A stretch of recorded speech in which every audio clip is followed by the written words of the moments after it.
Why did you and her father break up? Oh, he was cheating? It happens. Doesn't make you a bad guy. Was he a good provider? He didn't abuse you? That's not a big deal, you know? It had nothing to do with you. I hope you know that. That was something within him that he had to release. It was not an indictment of you at all, so don't take that personal.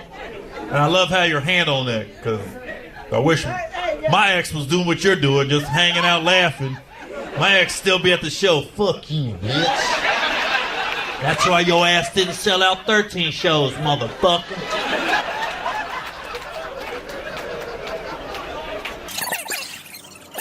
I've come here for so many years. This mural has been the same for over 20 years. There's fucking holes in it now, and the lights don't work. These stars have shot themselves.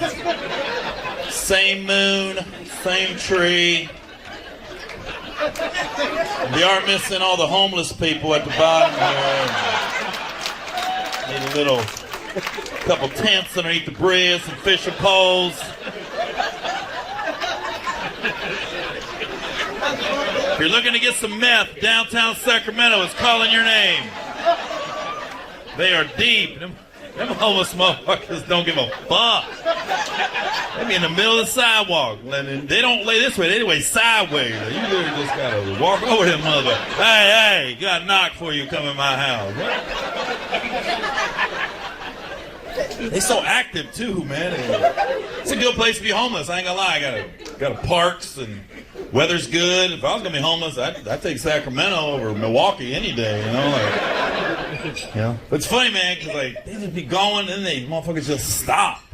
It's crazy. Like they ever bring back the mannequin challenge, Sacramento homeless will dominate that shit. And so one day he was going out.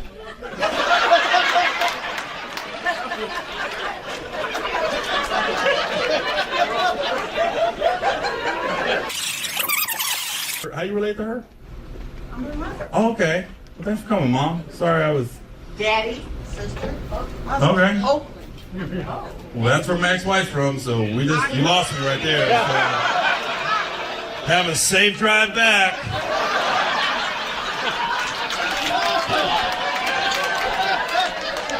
Oh my God! They keep dragging me back in. Fucking Oakland, that's a hella long drive. No, I live here now. Oh, you live in Sac now? Okay, good. You went to school with my ex-wife? At Skyline? In Oakland? She went to Skyline.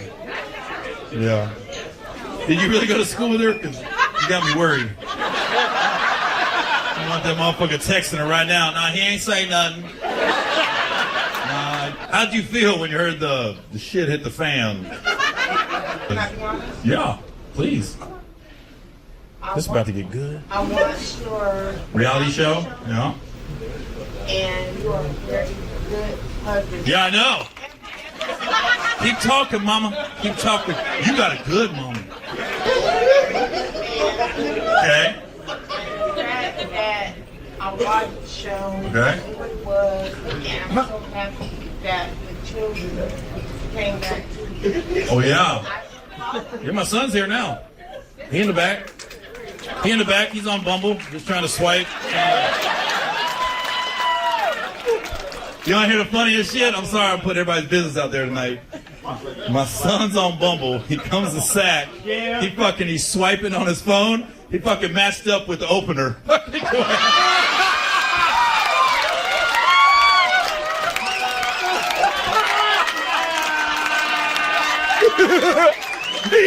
He walked in the green room. He goes, "What the fuck?"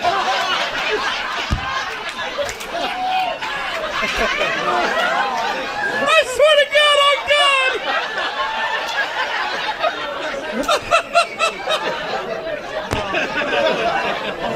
It's like there's no way this is happening.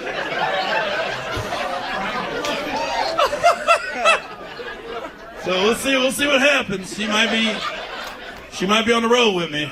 So That was the funniest shit.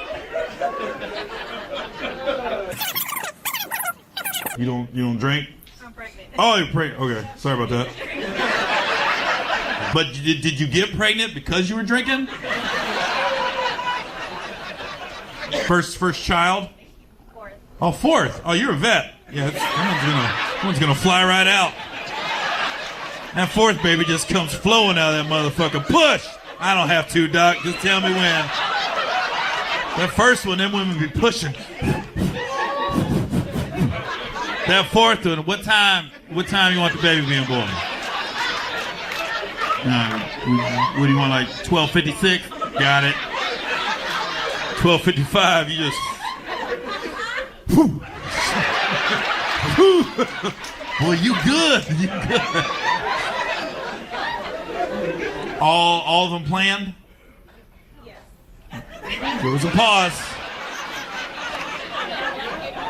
The first one wasn't. The first one's never planned. Yeah, my first one wasn't planned. I got two now. I got two 2-year-olds, twins. That shit wasn't planned at all. At my age, I don't know. Shit happens, man. Pussy good. That's people always try to make it up. I was irresponsible. I said that pussy was fire. Women don't know. Men know.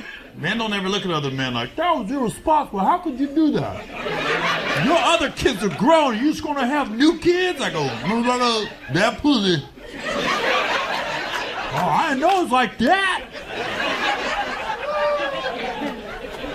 Because, at my age, when you get a girl pregnant, that shit, I ain't a teenager. Teenagers just, they have no control. I'm like, at my age, you know when that shit's coming, man. That shit's the tortoise in the hare, and I'm the tortoise. Just slow and steady. I felt it. I was like, oh, shit. Oh, shit. Woo! This motherfucker like honey.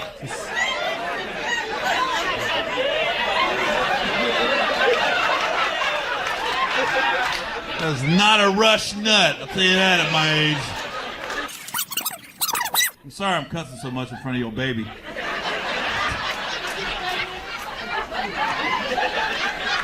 I apologize. How many months? 6. Oh, so the ears, are they in at 6? The ears? Can you ever get sonograms? They're all weird looking and you're like, what the, that's my child. Ain't got no eyebrows yet. Ears, no nose. You ever get them sonograms of babies looking dead at the camera? Let me out! Don't post this shit on the internet, all right, please? Because that sonograms are weird looking. Mom's always you doing that. Look at my baby! Like, you be mad. Oh my God, looks just like you. Fuck you! Fucking don't look like me.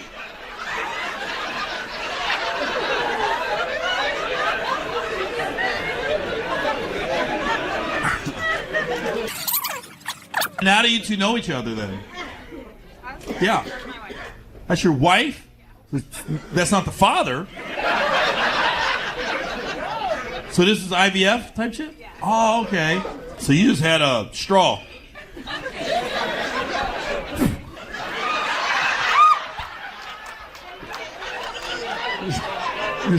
You know, you be drinking and then you dip it.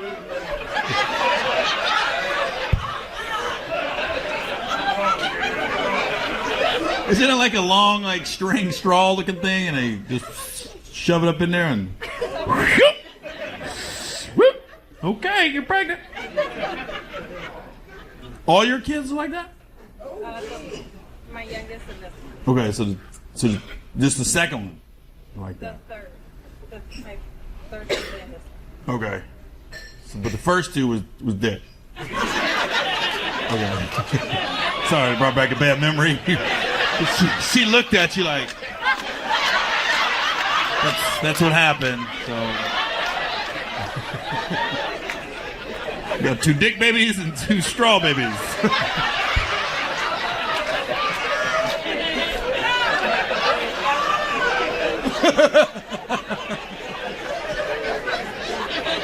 Why are you so offended, shitter? I mean, the two moms are laughing, but the shitter over here. Oh! Oh! Boy, she dropped that dude. She wide awake now. Goddamn Oprah Winfrey from The Color Purple. Sophia, home now. Oh! My God, the dad has a razor. You gonna let her talk to you like that?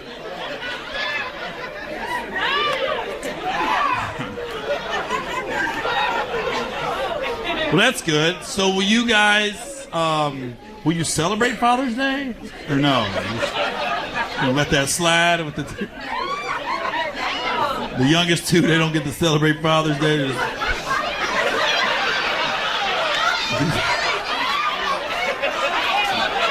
We get 2 gifts on Mother's Day, motherfucker.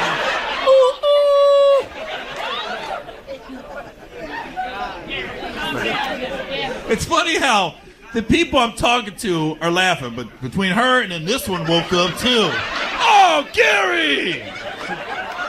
You realize this is called The Punchline, right? It's a comedy show. None of this shit's serious.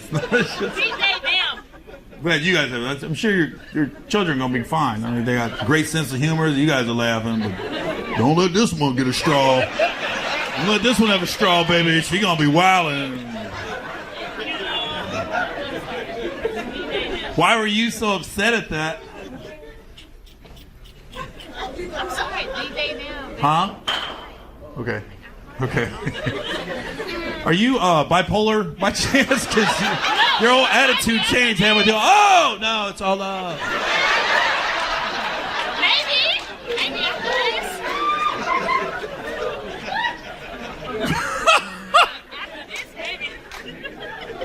I'm sorry. Where'd you two ladies meet? Where do you guys work at? Yeah, where'd you work at when you met? We worked at a casino. Oh, really? Like, oh, you guys dealers? No, we worked at, I was... Cash Creek? No, it was like food and beverage. Food and beverage? Oh, just you servers? Who's out there? Cashiers and shit? Oh, okay. And then who approached who? You let her like, yo, men ain't shit? Listen. I don't know, my baby daddy just ain't acting right. They never act right.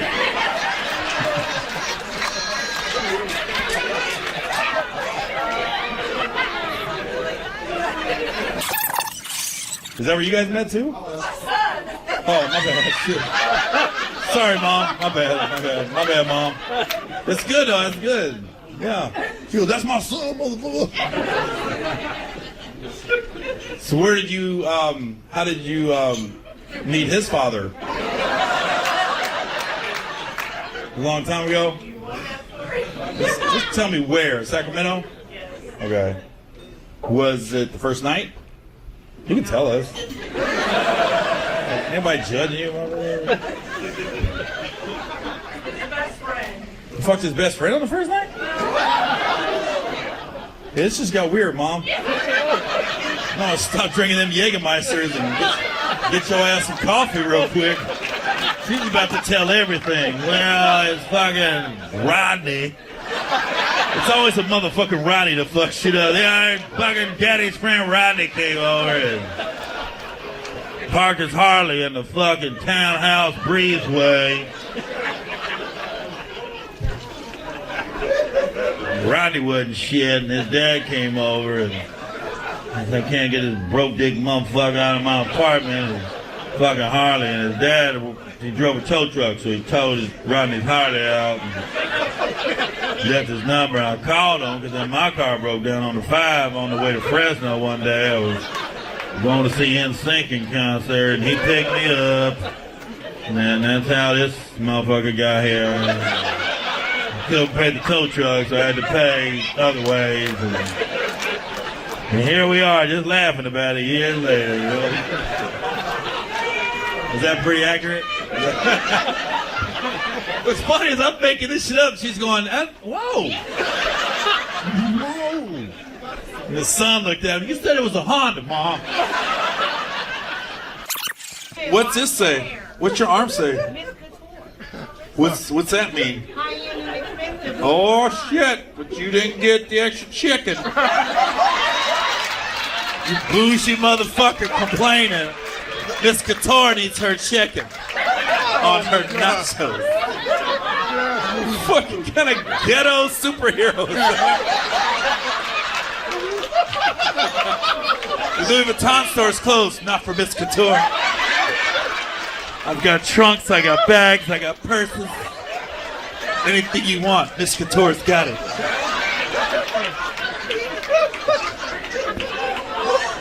How many tattoos do you have, Miss Couture? Not a lot. Yeah. Did you just hit both your titties? I did. What do your titties say? My daughter and my OBS. You put your daughter on your tit? That's an interesting place to put your daughter. This is where you started eating.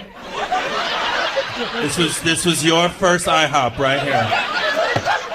Don't you ever forget, this was the Rudy Tooty Fresh and Fruity for the first year of your life. Daughter on my titty. No, I don't want to see your titties. I'm fine. I was just asking. Oh my God, Miss Couture, I expected more from you. Miss Couture don't be showing her titties to everybody.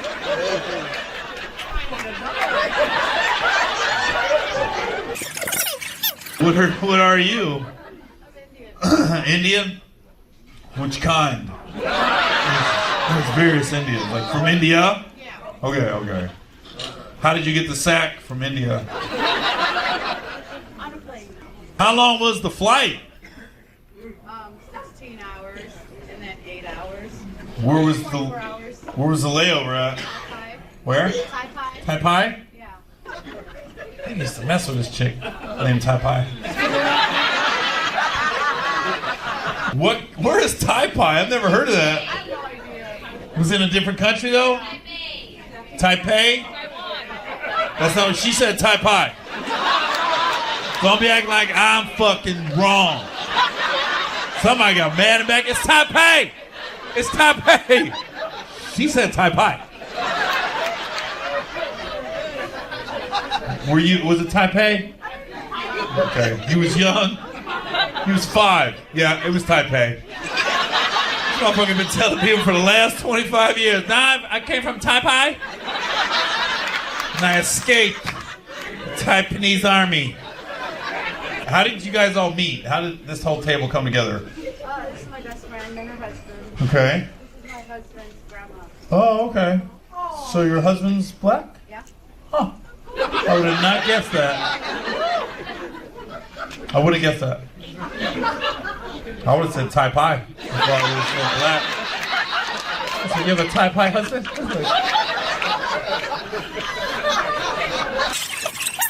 How do you two know each other? You can talk, your mouth's full. History? Yeah. What does that mean? So, she dated the ex-roommate of my ex. She did. Your ex had a roommate. She knocked him off, and you was knocking off the other roommate. So you guys were just fucking roommates. Yeah, you were both in different rooms. I'm breaking up. I'm gonna go with you. 2 dudes in there with limp dicks. Brandon, did your girl just sleep with my girl?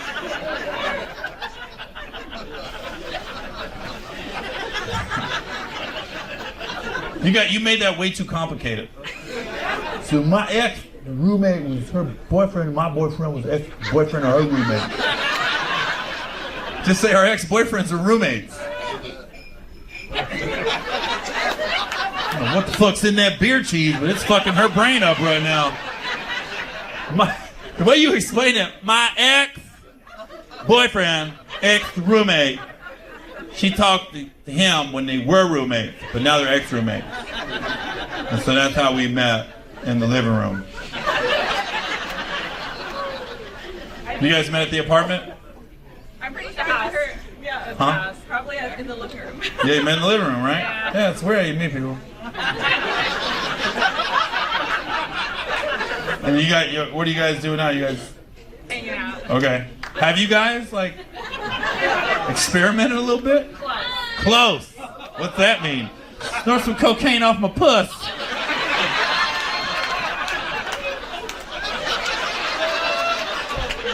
Now, I don't know why your boyfriend ever broke up with you.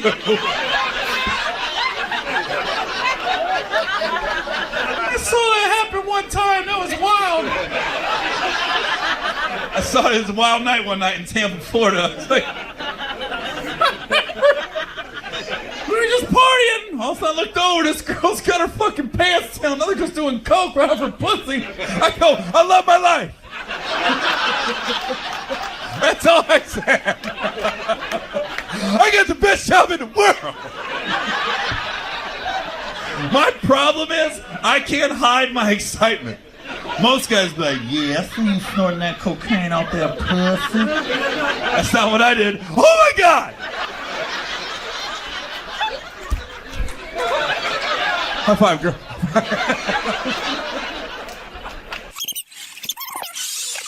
You guys are married? Just dating? What are you doing? What's going on? Are you married or not? Both of you went like this. The fucking... Oh, is this like the Coldplay concert?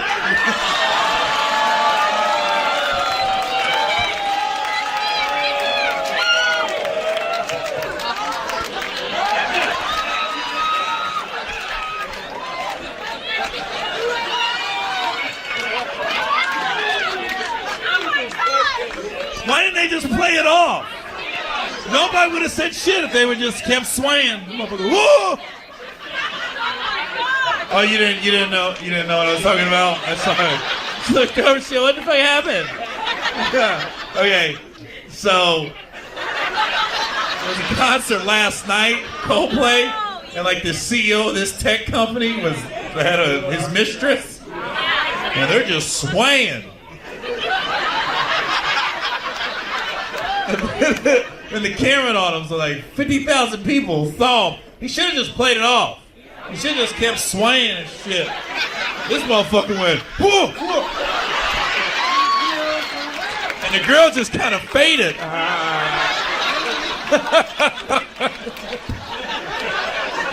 Oh my God, it was so... Just play the shit off, baby. How do you two know each other? I'm her teacher. You're her teacher? Really? Like the high school screen teacher? No, we do Jason. We do Freddy Krueger. Don't make me finger you, bitch.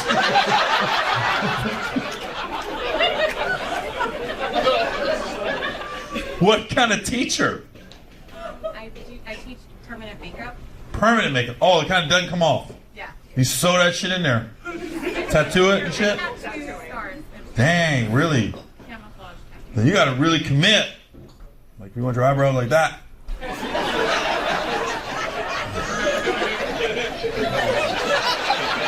You gotta commit to that shit. Surprise! What's your business called? You can shout it out right now. Camo Glam Beauty. Camo Glam? So you don't see it? Camo Glam. Is that your eyebrows? Could be. I don't know.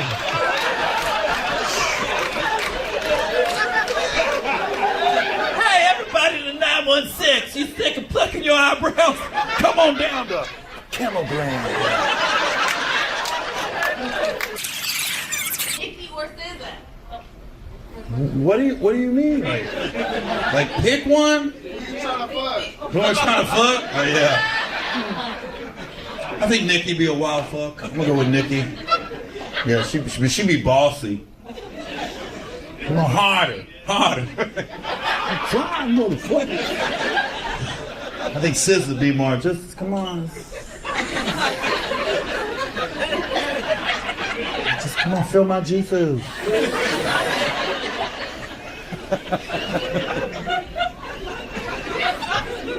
Yeah, SZA probably be more sensual. But if you're trying to fuck, we're gonna go with Nikki.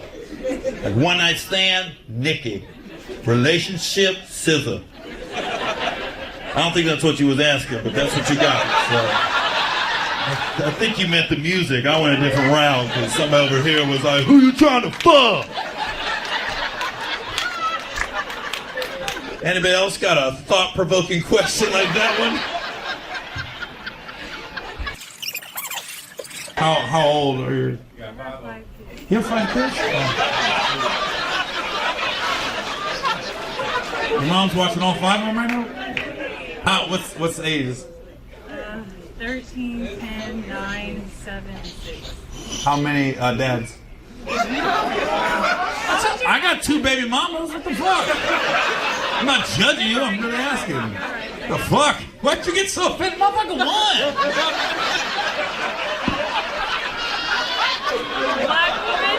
Just ask. I would ask a white woman that too. Oh my God, you just made it racial. I didn't bring race up. I was gonna make it racial in a few minutes, but I haven't got there yet. Where's the trans people when you need them? You see what happened? Why you ask me that? Because I'm black? No, but a little bit.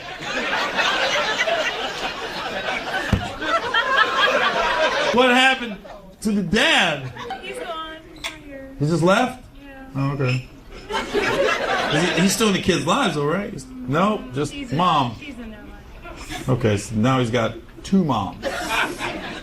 Well, that'd be good. At least Father's Day ain't got to do shit, you know? Like, We do stuff on Father's Day. yeah. Oh, what do you get dressed up? Hello, children.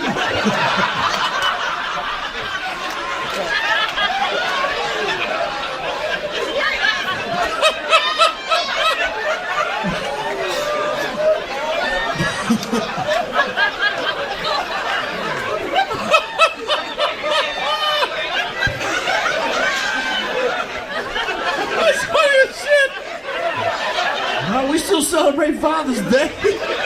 For what? Just double bang Mother's Day. Double it. Get 2 days on Mother's Day. Get Saturday and Sunday. That's what you should do, okay? So, nobody judging you.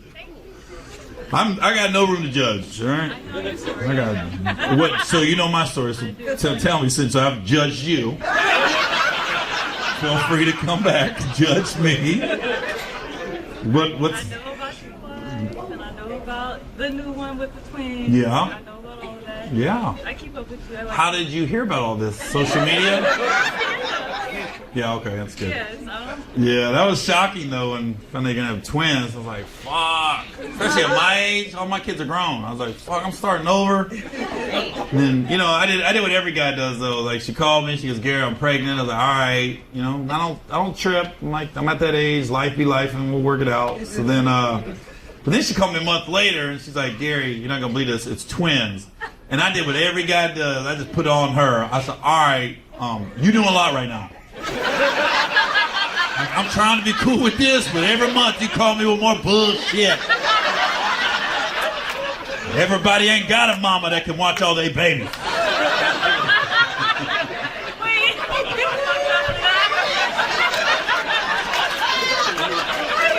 I gotta go on the road. You can't expect me to be there for everything.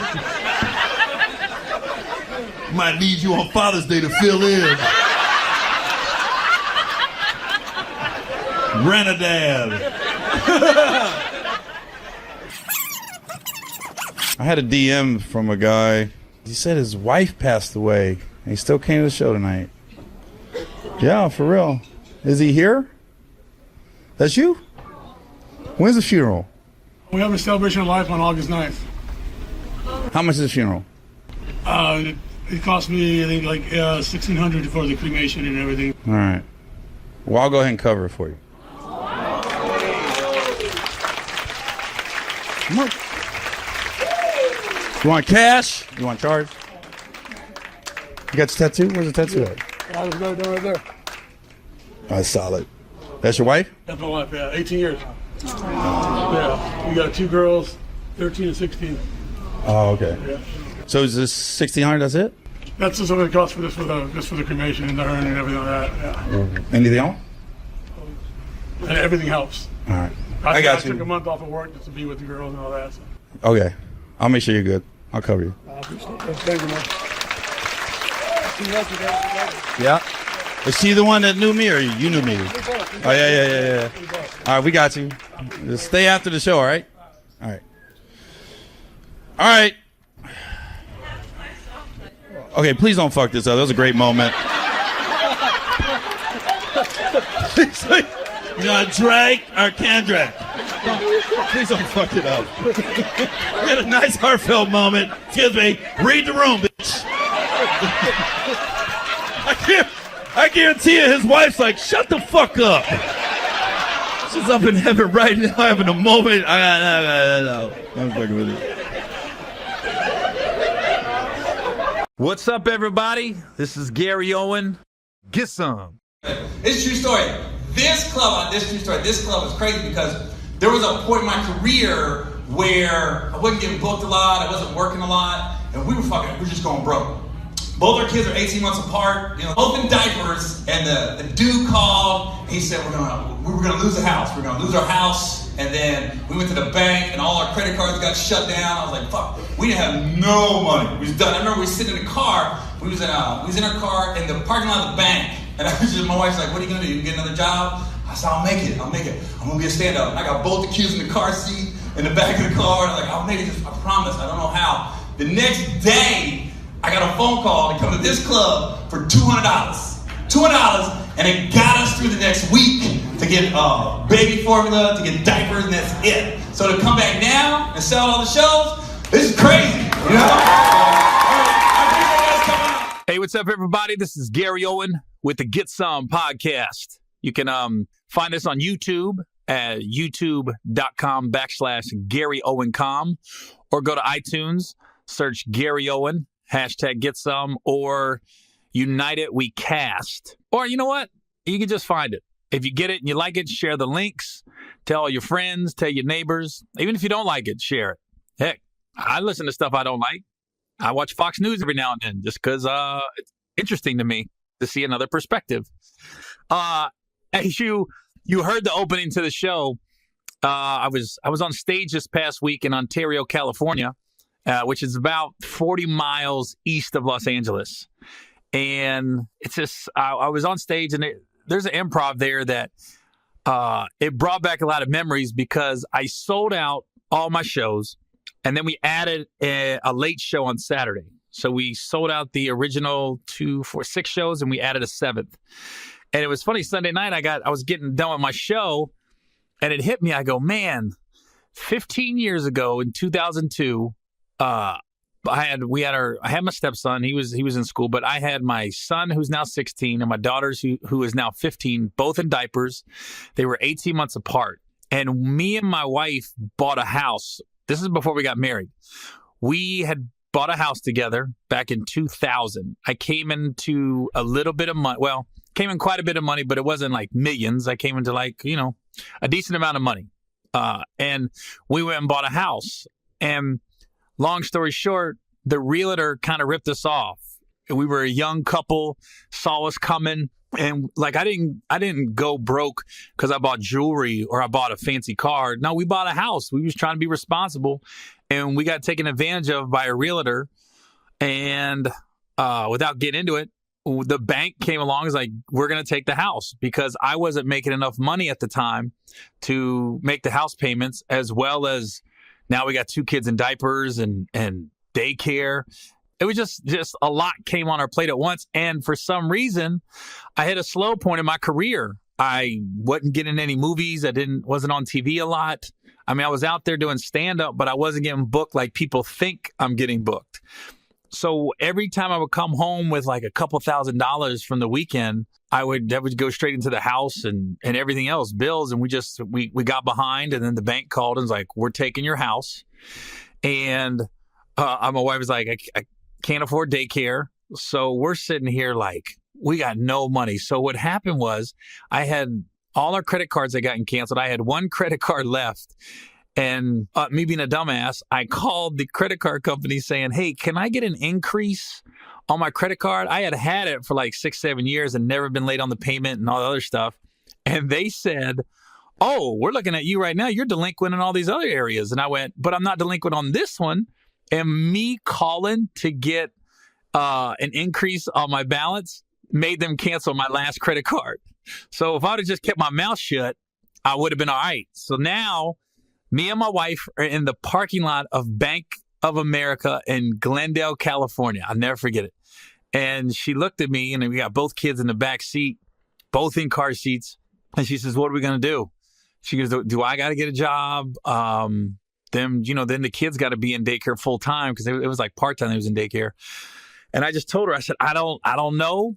I said, I'm not going to get a job because she asked me, what are you going to do? I said, something will happen. I said, the only thing I can control is I'm funny. I said, I know I'm funny and I know it'll happen. And the next day, no lie, the next day, I got a phone call from the Ontario Improv where I was just at this weekend where I sold out 6 shows and added a 7th. And it was like a Wednesday. And they said, Gary, we need somebody tonight to headline the show, $200. And I said, done. So I didn't know I was going to make it as far as gas goes. So I think I collected change throughout the house and I filled up the gas tank with like quarters, nickels, dimes. I think I got like $30-some of change all around the house. So I was able to put money in the car, went out to Ontario, and I always had these like bootleg looking CDs that I would sell on the road. And it's just this live from Tampa. And can actually get that CD, no lie, on I think it's on iTunes and everything else. You can find it. But I had it and I would sell it after my show. And it was crazy because I got the $200. But not only did I get the $200, but I was selling these CDs that I burned in my house before I drove to Ontario. And I'll never forget this Mexican guy came up and he was like, hey, Gary, how much for the CDs? And I was like, $10. He bought 15 of them. So that was $350. And I think I sold some more. So basically, I walked out there with $400. And I wasn't working that weekend, but it got us through that next week because the week after that, I was in Tampa at the Improv. And then I knew I would have a couple $1,000s coming in after that weekend. And I remember sitting in the hotel in Tampa. So the $400 is gone now. Like we got food. We was able to do what we had to do with it, with the kids and everything. And now I'm sitting here. I'll never forget. I was sitting in my hotel room just burning CDs. I had this portable CD burner that Gabriel Iglesias told me about. And I went and I had it for a year or so. So I'm burning my CDs, that a bunch of CDs that I had bought blank CDs from like Best Buy or Office Depot or something. And I'm burning them. And I remember I was counting the money. I was like $10, $20. Every time I'd burn one, I'd be like, just got to sell these. And it got us through that little, rough patch. And then we end up getting rid of the house and went to a smaller house. And here's the terrible part of this story. We had a decent sized house, big house, but it sat on top of a hill outside of LA, little area called La Crescenta. And we bought a much smaller house. It was just like we went from like, I'm not going to say high on the hill, but we were on top of the hill. And the house we were renting after we got kicked out of let's say the big house, we could see our old house. So every day I'd walk out the front door and I could see the old house. And it was just like, and we stayed there for a year. And then I was just like, we maintained. We weren't saving money, but we weren't putting money away. And that's when, after that year, I told my wife, I said, let's move back to Ohio. Let's move back to Cincinnati. I know the area, cost of living is a little cheaper. And I said, we'll just come back for 2 years. And if I feel like my career is missed in LA, so to speak, then we'll come back. And we've been back in Ohio ever since. And what I did know about the entertainment business is when they want you for a movie or a TV show, they fly you out and put you at really nice hotels. And I was like, I don't know why people live in LA. I'm flying first and I'm in a very nice hotel room when I get there. And I don't have to worry about traffic because there's somebody there to pick me up to take me to set. So it's just kind of one of them stories where I say people always ask comics like, what do I got to do to make it? And if you ask 100 comics what they had to do to make it, they'll give you 100 different stories. Like that story is from 2002. The first time I was on TV was 97. I got the hosting job on Comic View 98, 99. So people would think I'm doing great. And I was doing okay for a couple years, but then I hit a little lull in my career, and it happens. Like Jamie Foxx told me years ago, he said, entertainment business is the biggest temp job out there because there really isn't a lot of job security. You're up and down and up and down. And I just hit that point where I was down in like 2002, and I got that phone call for $200, which ended up being about $400, and it got us through. And I even before I started doing was ever on TV, not before I started doing stand up, before I ever got to LA, I'll never forget. I was in the military. I was in the Navy. and I just want to do stand up. I wanted to get to LA and do stand up. So I used to get off work. On the base in San Diego at 4 p.m. and I would drive for the 2.5 hours because I'd be stuck in traffic to get to LA. I get to LA usually about 6:30, maybe 7 if traffic was bad. And I would just go get something to eat and sit around at whatever comedy spot I was at that night. I would just sit around, and usually I'd have like a 10 p.m. spot to 10:10, 10:15 minutes. And then I'd drive back to San Diego, get up at 5, 6 in the morning, go to work. And then I'd do that again the next day. And I did that probably 3 days out of the week. And it was just because I was trying to get my name out there in LA. And I would lie to people all the time. I would lie to my military buddies and be like, yo, last night I saw Jim Carrey. Or last night I saw Eddie Murphy. And they'd be like, what? I was like, you want to ride with me? So I would get guys to ride with me and help me with the drive by lying to them. And then we get up to LA, we wouldn't see anybody.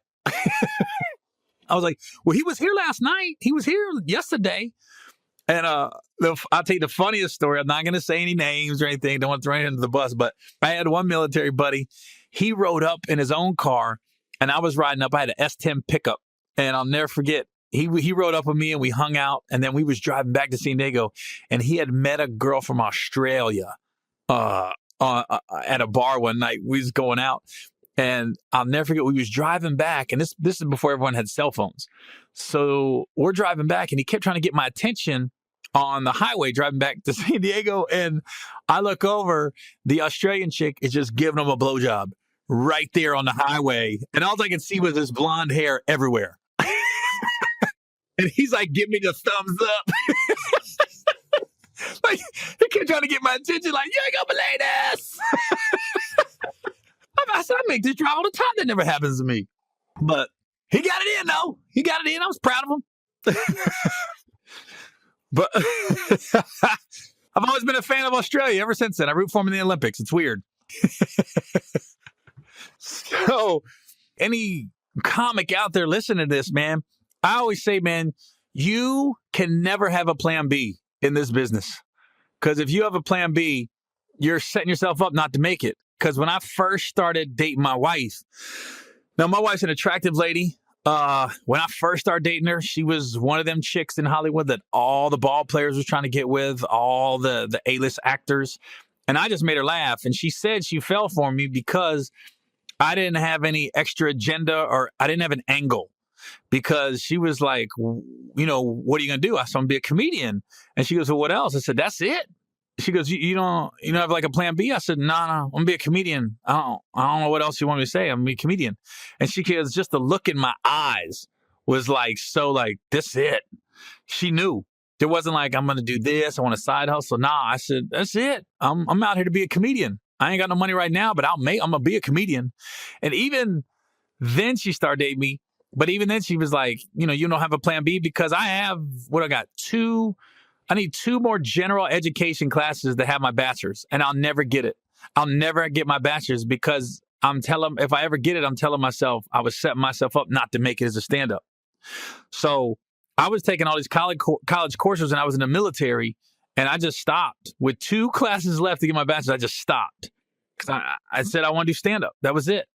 And I'll never get it. I'll never get my bachelor's, because to me it was like, I'm just kind of setting myself up. And a lot of times, too, I noticed, too, in society, we put so much emphasis on college degrees. Like, you need a bachelor's to make it. And I'm not deterring people from going to college.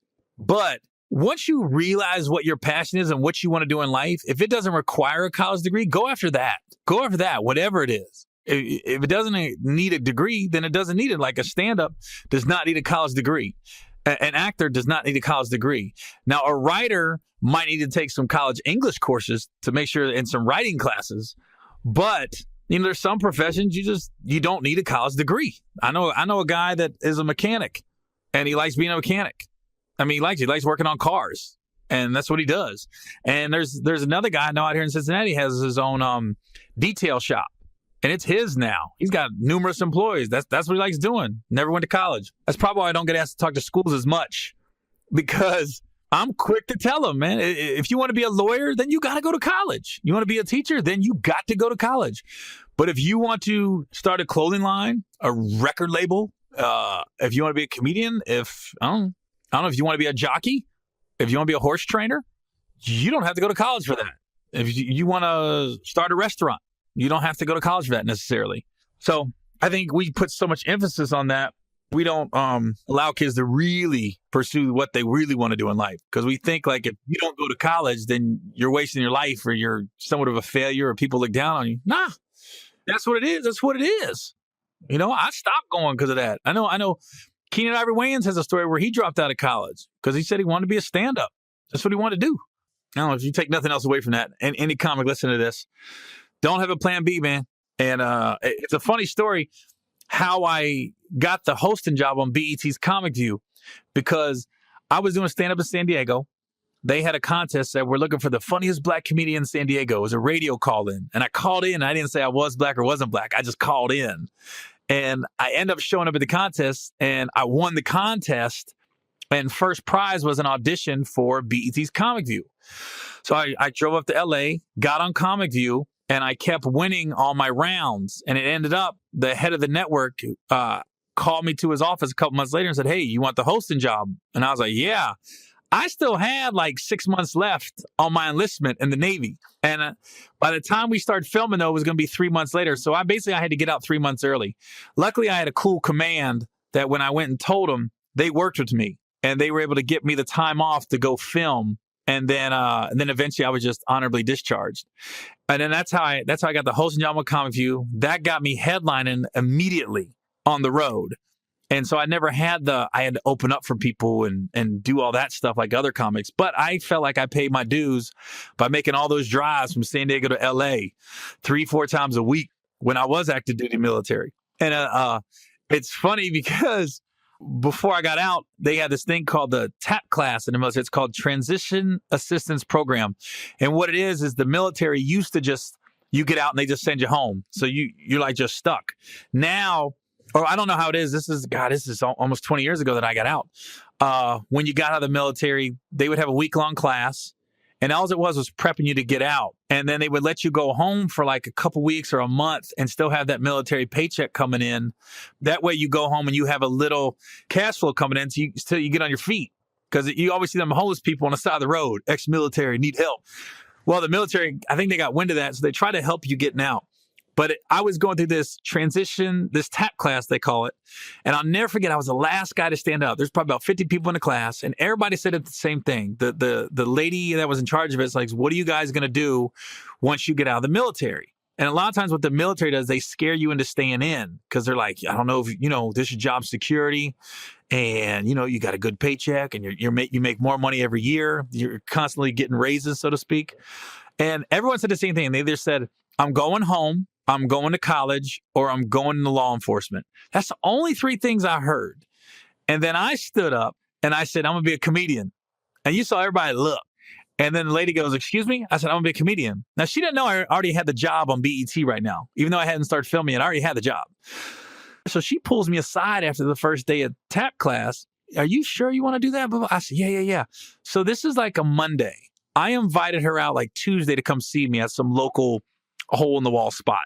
She actually came. She showed up Tuesday to my comedy show, and she came in Wednesday, and she pulled me aside before class. She goes, I've never said this to anyone. She goes, but you're making the right choice.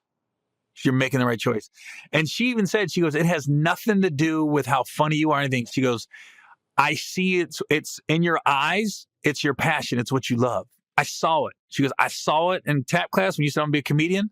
And then I saw you when you got on stage. She goes, it's like you were at home. She goes, you're funny. She goes, but this has nothing to do with that. She goes, I just saw it in your eyes. You were at home and you were happy. And somebody reminded me a couple months ago when I started doing stand-up in San Diego, I wasn't even going to comedy clubs. I was making up my own spots. Like there was a Tuesday night was this place called El Torito's and they had karaoke. And I would just go up in the middle of karaoke and do like 5 minutes of jokes. Like people be singing, but next Gary Owen. And I would just start telling jokes. And I would tell the host of the karaoke, I go, tell them I'm a comedian though.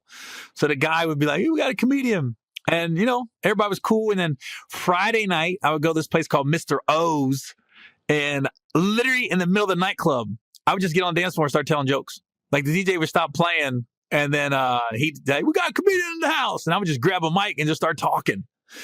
And then I would go downtown San Diego on Saturday nights, and there was only one club open till 4 a.m. So everything else closed at 1:32. And the guy gave me $50 to stand outside his little club by the front door, and he'd give me a microphone, and he had a speaker out there, and I would just like almost talk smack, but I would get people to come in because we're open. His spot was open. So I would just do that for like 20 minutes, and he'd give me $50. And I thought I was rich. I was like, $50? Hell yeah. And I get free drinks if I want to go to that club or the little bar all night. $50? What? This is living, boy. Man, does it get any better in life? So that was Ontario, man. It brought back a lot of memories this weekend being in Ontario. Now, there's this upcoming weekend. I'm in Washington, D.C. with Dion Cole. The show's been sold out for like a month. It's at the MGM Grand Casino, brand new casino in Oxon Hill, Maryland, which is right outside of D.C. Now, the weekend after that, I'm in two cities. I'm in Jacksonville, Florida, November 3rd at a place called the Florida Theater. Then November 4th, I'm in Ocala, Florida at the Riley Arts Center. Just go to GaryOwen.com if you're looking for tickets. Before I get into football, because I got to feel I'm going to go on a tangent. NBA season is here, and things aren't going quite like we thought. Golden State is started out 1-2. Houston isn't doing that great. Cleveland got spanked by Orlando to the point where they're moving Dwayne Wade to the bench. I don't know what that's all about. I'll get that. Talk about panicking a little bit. But I think the one thing that I think everybody saw coming, but it's coming to fruition, is Giannis Antetokounmpo. I don't even know if I said that right. This dude is the next coming. What I hope happens, I hope Giannis stays in Milwaukee. Me being a Cincinnati guy, I love seeing the small market teams just take out the big boys. I love it. And I would love for him to stay in Milwaukee and make that like LeBron made Cleveland the spot to be. I would love for that to happen because Milwaukee deserves it. Milwaukee's a cool city, and they're kind of like Chicago's little stepbrother. But, God, they haven't really been – I mean, they were a little relevant when Big Dog Robinson was there and Ray Allen, and they took the Sixers to 7 games in 2001. They were in the mix all the time, but they really haven't been in the mix almost since Kareem was there, if you just want to be honest. I mean, they're always like teasing people, but they really haven't.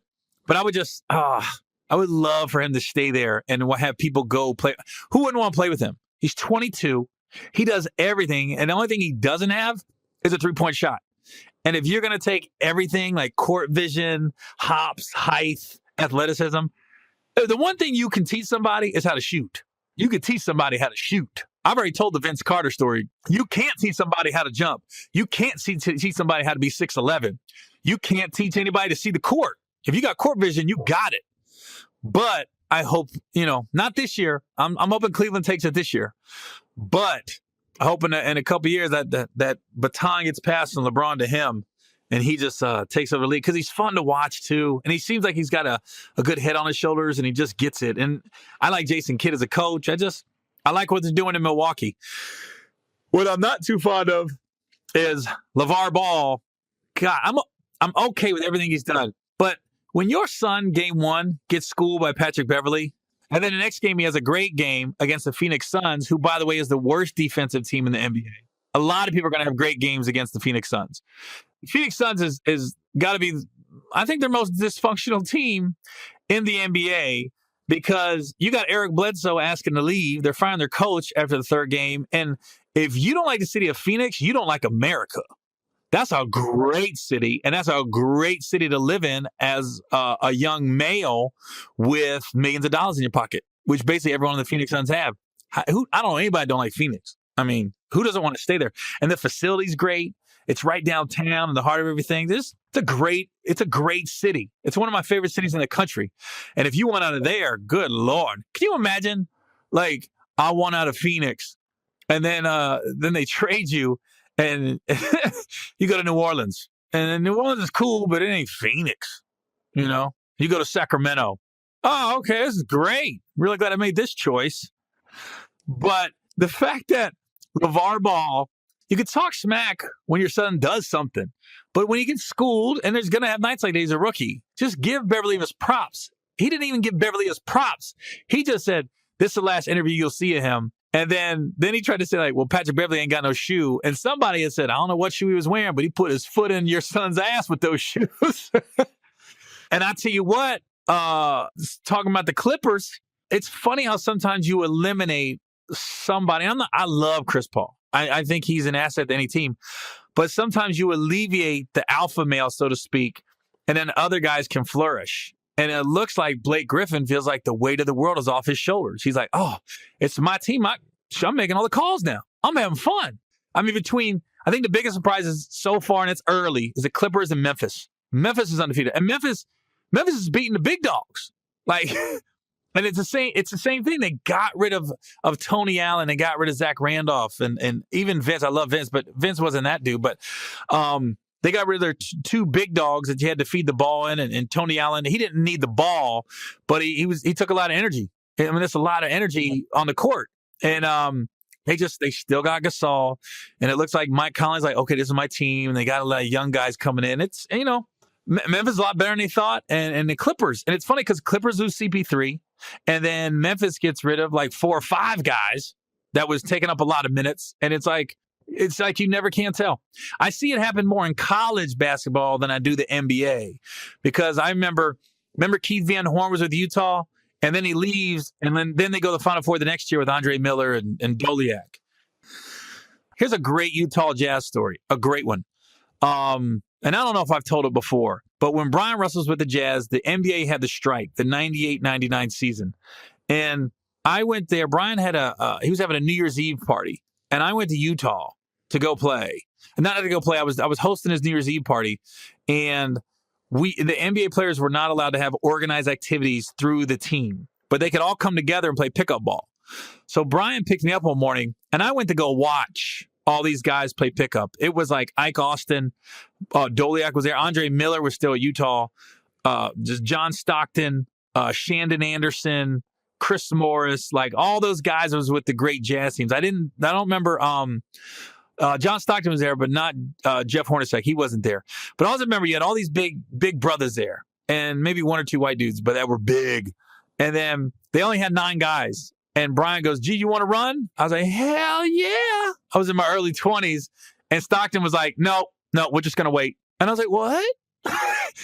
John Stockton wouldn't let me run because it was all NBA guys and me. And he was just like, dude, I'm trying to get ready for the season. I'm not going to have basically 4 on 5.5, 4.5 on 5.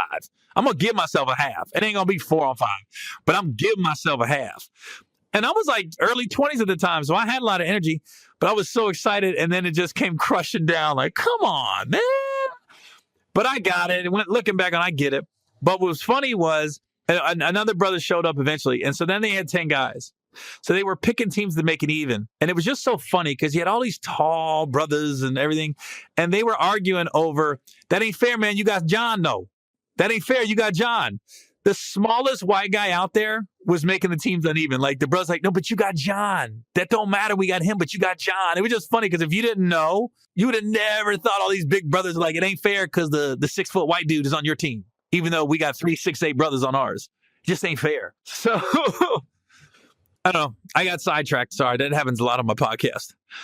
But NBA season is in full swing. I've seen it before. You can start the season on fire, but in the end, it all works out. The teams that we know are going to be good. Golden State's going to be there in the end. Cleveland's going to be there in the end. I think Boston will be there in the end. Milwaukee for sure, as long as the Greek god, the Greek freak is healthy, they're going to be there in the end. Houston will be there. I'm anxious to see how Memphis and LA work out. LA's the one. They look like they got a deep squad, and they look like they like each other. And they're going to play some defense, like hard defense, All right, let me take a deep breath. The Bengals lost to the Steelers again, 8 of the last 9. I didn't realize it was that bad. I knew it was 4 of the last 5, but I didn't know it was 8 of the last 9 that we've lost to Pittsburgh. And I went on a rant on my Instagram page. And it followed me on Twitter, Instagram, or Snapchat. My name is Gary Owen Comedy on there. And I just went on a rant. And I was just like, I just hate when I love the build up to the Pittsburgh week when Cincinnati plays them. But once the game gets going, it's like it's always the same. It's always the same. Bengals play with them in the first half. And then the second half, I don't know what happens. We just come out flat. I don't know if we're out coached. I'm not going to act like I know what's going on, but it never works out. We were up 29 last year in Cincinnati. Pittsburgh came back and stomped us. This year, it's 14 all. We kept matching. I'm like, okay, we got it. Our offense is here. Pittsburgh goes up 17-14. We get the ball. A little over 2 minutes left. We go 3 and out. Pittsburgh get the ball, drive it right on the field. Kick a field goal for halftime. It's 20-14. We get the ball in the second half, 3 and out. I go, that's it. We're done. And we were. The only bright spots I saw, William Jackson was D'ing up Antonio Brown. That was obvious. Joe Mixon looked good for the 7 carries he got. Then they stopped giving him the ball. I don't know what that's all about. When you saw Pittsburgh give Le'Veon Bell the ball 35 times, I'm like, I think that's what we should be doing with Mixon, because he's going to have some 1 or 2 yard runs, but let him get a shot to break one, because he looks like he's so big, people are going to get sick of tackling him. So, but 7 carries, you ain't going to get sick of nothing. It's frustrating. When you're down and out, there's nothing better than a bad team coming to your city, and Indianapolis is coming this week. If we don't beat them, I say you just blow the team up after that. Get rid of everybody. If we can't beat Indy this week, that's a sad state of affairs. I'm not going to vent too much on the Bengals. I'm depressed, man. Oh, God. I tell you, every week I'm going to get my Super Bowl picks, and this is the first week they're completely changing. I hate even saying this, but in the AFC, it's Pittsburgh's playing the best. Fucking hate this. I hate my life. I hate even saying. I'm trying to avoid it. I wasn't even looking forward to get my Super Bowl picks this week, but it is what it is. And it's crazy in the NFL. Things can change so fast. Because 2 weeks ago, they got spanked by Jacksonville. Ben said, I don't know if I can do it anymore. Blah, blah, blah. And they go to Kansas City, and I saw it coming. I go, God dang it. Just when you think Pittsburgh and New England, those 2 teams, when you think they're out, because I don't remember 3 years ago, New England played Kansas City and got stomped on Monday night. And everybody's like, that's it. Tom Brady got old. Time to blow up the team. Time to bring in somebody else. And then they played Cincy the next week and just stomped us. And I saw it coming. Just like this. Pittsburgh gets stomped by Jacksonville a couple weeks ago. It's over. Disarray. And then, boom. They beat Kansas City. They beat us. Now everything's great. 5-2. Baltimore looks like they're falling apart. Cincy ain't playing with a damn. So I'm right now, Pittsburgh and Philly. It could be a Pennsylvania Super Bowl this year in Minnesota. Now but I will say this. The last time Pittsburgh and Philly were both really good like this, what happened was Pittsburgh was playing New England in the AFC Championship, and Philly was playing the St. Louis Rams in the NFC Championship. And everybody's like, it could be a Pittsburgh-Philly Super Bowl, and it ended up being New England and the Rams. That was the last time both those teams were good like that. That was pre-T.O. days. It was pre-T.O. Owens. I was looking at the scores of the Cleveland Browns because they're 0-7. And they've been in every game but 2. They've been right there. They almost beat Pittsburgh week 1. I mean, Cincy blew them out, and then one other team blew up. But they've been there. They almost beat Tennessee this week. Their defense is not terrible. It really isn't. But it was funny because this week, Deshaun Kaiser got caught on Snapchat out Friday night at a nightclub. Doesn't show him drinking or anything, but he's out late on a Friday night at a nightclub. I think it says a lot because your quarterback, you don't want him to be out, and you don't want him trying to be cool. You want a geek damn near. You look at Brady, you look at Russell Wilson, you look at Peyton Manning, you look at Matt Ryan, you look at all the great, I bet you Carson Wentz, Deshaun Watson. Those guys aren't out during the season on Friday and Saturday. They're not. And just the fact that he was, I think that says a lot about him. To me, I'm like, he's got to go. He's not our starter. That's a backup. He's not focused on what he should be focused on. And I love it when they say, what was he doing out? What was he doing out on a Friday night? And he's got a Sunday game. I go, chasing pussy? That's what he was doing.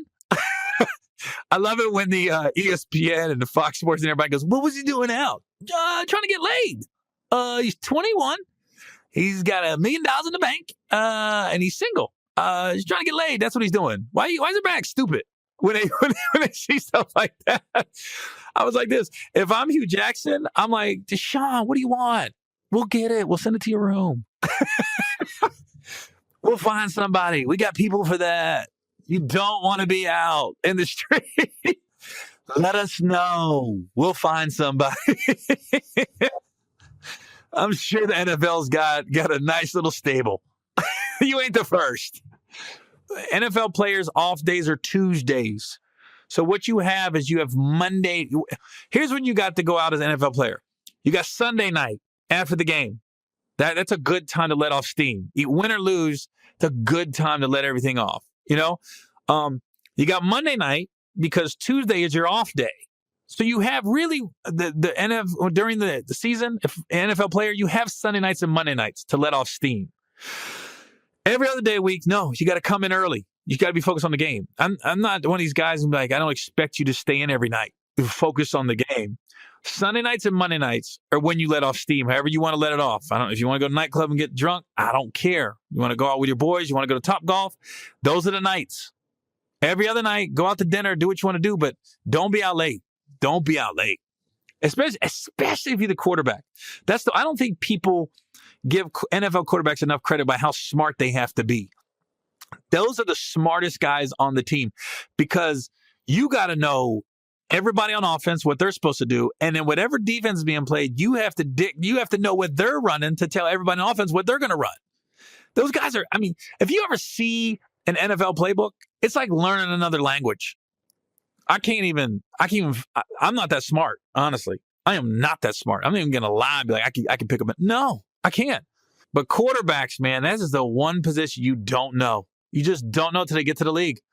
You think, but the game just is so fast, and a lot of guys physically have it, but it's just mentally, the game might be too fast for them. And I'm not even mad at those dudes because I'm like, it'd be too fast for me. Be too fast for me. So it's funny if you listen to all my podcasts, I give Super Bowl picks every week, and it's changed tremendously from week one. I'll tell you that. But anyways, those are my picks. NBA season's back. College basketball is starting pretty soon. It's the World Series. I'd say it's a great time to be a sports fan. No matter what sport you like, it's being played right now. Baseball, football, basketball, hockey, everything's being played right now. There's going to be some UFC fights. There's some boxing matches. It's just a good time to be a sports fan right now. Because even I'm thinking, the Bengals are not doing that great. But I'm like, hold on. UC and Xavier's going to be good in college basketball. Me being a Cincinnati, I'm like, I got them to look forward to. And I'm already watching college football looking for the draft. I'm like, who do we want? I tell you what, big game this week, Ohio State and Penn State. I said last week Ohio State's peaking. Penn State dismantled Michigan. Dismantled them. That's going to be a great game. I don't know who's going to win, but I'm not predicting a close game. It's going to be a blowout. I'm looking forward to it. All right, y'all. Well, I had a good time this week. To all the struggling comics out there, please listen to this podcast the first 10, 15 minutes. And just know, don't have a plan B and don't ever quit because that phone call could come. That phone call came from me for $200, and it felt like $2 million because I needed it at that time. I needed it. And the 200 ended up turning to 400 because I had burned CDs I could sell afterwards. And I don't know who that Mexican dude was that bought 10. No, he bought 15. He bought 15 for $10 a piece. It was $150. I'll never forget it. I was like, dang, he just gave me $150. And he was just passing them out. He was passing them out to his homeboys when they were leaving. Hey, I got it. It was $10. Like it was nothing. Man, thank you. I came home, called my wife, like, I'm stopping at Jack in the Box and getting 2 tacos for 99 cents because I got the money. 2 tacos were so tasty on the way home. Oh, my God. They were so tasty. So, anyways, I'll see y'all next week, man. Hopefully the Bengals win and I'm in a better mood, but we'll see what happens, man. All right, this is Gary Owen with the Get Some podcast. See y'all next week.